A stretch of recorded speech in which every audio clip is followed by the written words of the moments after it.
श्री राधे। जय श्री श्याम। जय माँ जगदम्बा। बहुत सारे लोगों का प्रश्न है कि साधना में सबसे महत्वपूर्ण क्या है।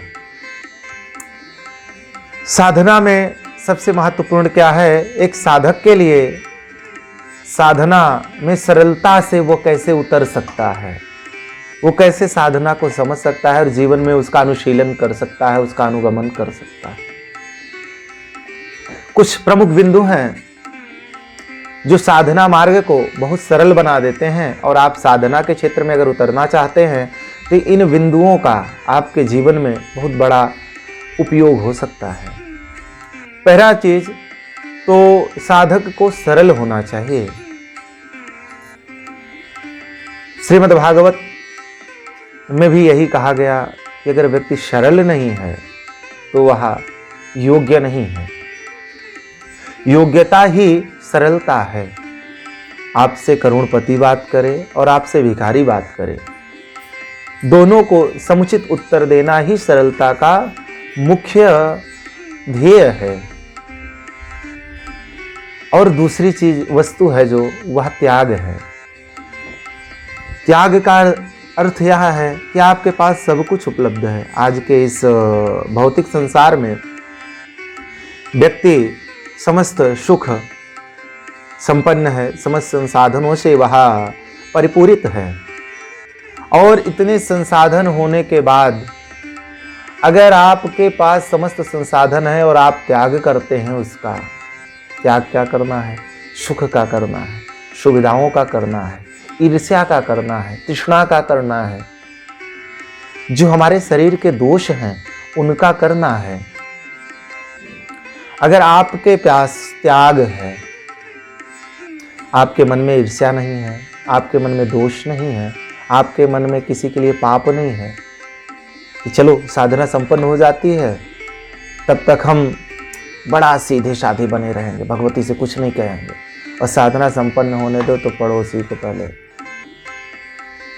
तो साधना का सबसे बड़ा यह दोष है, यह वहम है आपका कि आप साधना के समय नहीं सोच रहे हैं, तो वह चीजें आपके उस साधना में बाधक नहीं बनेंगी। आपके हृदय में कहीं ना कहीं वो गहराइयों में वो चीजें छुपी रहती हैं, वो पाप, वो दोष छुपा रहता है, वो जाता नहीं है, और वही साधना के मार्ग का मुख्य बाधक है। यही दोष आपको साधना संपन्न नहीं होने देता है। और जो अंतिम चीज है वह है त्याग और पवित्रता। त्याग और पवित्रता। पवित्रता अर्थात शुचिता। अगर आपके अंदर पवित्रता नहीं है तो आप साधक नहीं बन सकते। और साधक बनने के लिए तन का पवित्र नहीं, मन का पवित्र होना जरूरी है। आपके अंदर ज्ञान हो, आपके अंदर शास्त्रों को अनुगमन करने की, अनुशीलन करने की, अनुसरण करने की क्षमता हो, और आप तब पवित्र बने। और पवित्रता ऐसी हो, वो हृदय की पवित्रता हो, केवल भोजन की पवित्रता ना हो, केवल वस्त्र की पवित्रता ना हो। ये सब पवित्रता के एक मुख्य अंग हैं कि आहार शुद्धि। लेकिन आपका अगर हृदय पवित्र हो गया तो प्रत्येक वस्तुएं आपके लिए अपने आप में परिमार्जित हो जाएंगी, अपने आप शुद्ध हो जाएंगी। शुद्धता के साथ ही वो आपको प्राप्त होंगी, वो अपने आप निर्मल हो जाएगी। लेकिन आपका अंतःकरण पवित्र होना चाहिए। साधना में मुख्य अंतःकरण की पवित्रता है, अंतःकरण का त्याग है।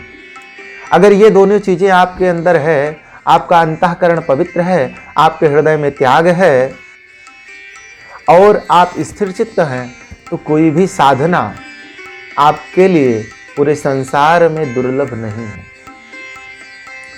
यह संसार समस्त साधनाओं को प्रदान कर सकता है, लेकिन आपके अंदर ये 3 गुण होने चाहिए। यही 3 गुण आपको साधना संपन्न बना देंगे। और जो उसमें पवित्र प्रथम और मूल वस्तु है वह है सत्य।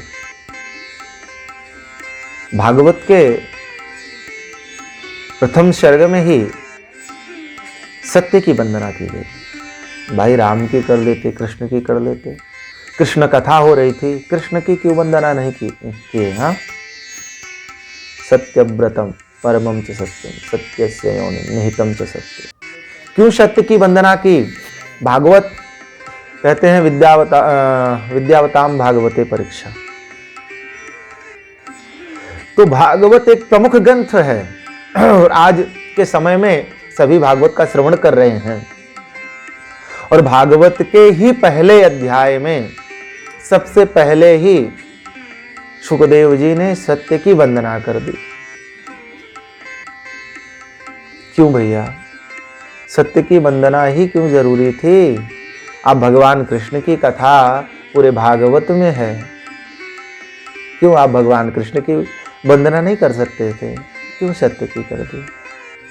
क्योंकि सत्य ही है। चलम चित्तम चलम वित्तम चले जीवित यौवने चला चलम इदम सर्वम जगत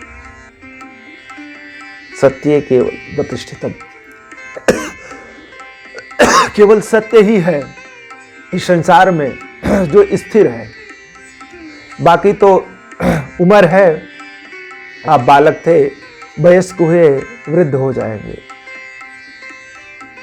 इसी तरह पूरा संसार चला चली का है, केवल सत्य ही है जो मूल है।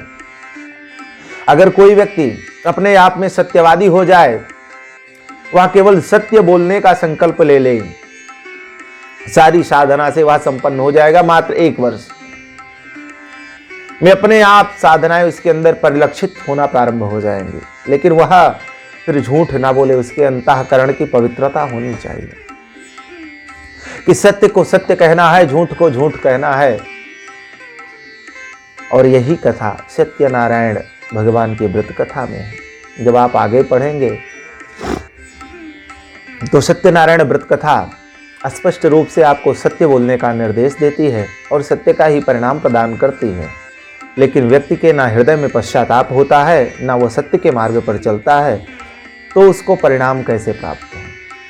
आप खुद समझदार हैं। आप दवा डॉक्टर से ले लेंगे और उसको खाएंगे नहीं, तो आपको फायदा होगा क्या? अगर हो सकता हो तो आप जरूर बताएं। तो इस तरह अगर आप सत्य का जीवन में अनुकरण कर लें तो जीवन आपका संपूर्ण और अच्छे से साधना संपन्न हो सकता है। लेकिन सत्य का अनुकरण करने की जो क्षमता है वो आपके अंदर होनी चाहिए। अगर आप सत्यवादी हैं तो अवश्य में वो आप सफल होंगे। आप एक अच्छे साधक बन सकते हैं, एक अच्छे योग्य गुरु बन सकते हैं, एक आदर्श बन सकते हैं, क्योंकि आप सब सत्य सनातन धर्म के अनुयायी हैं और सनातन के समान कोई धर्म नहीं है। और यहां पर राजा हरिश्चंद्र जैसे सत्यवादी हुए। आप इसको अपने जीवन में अनुभव करिए, अपनाइए, अपने आप आपकी साधनाएं संपन्न होने लग जाएंगी।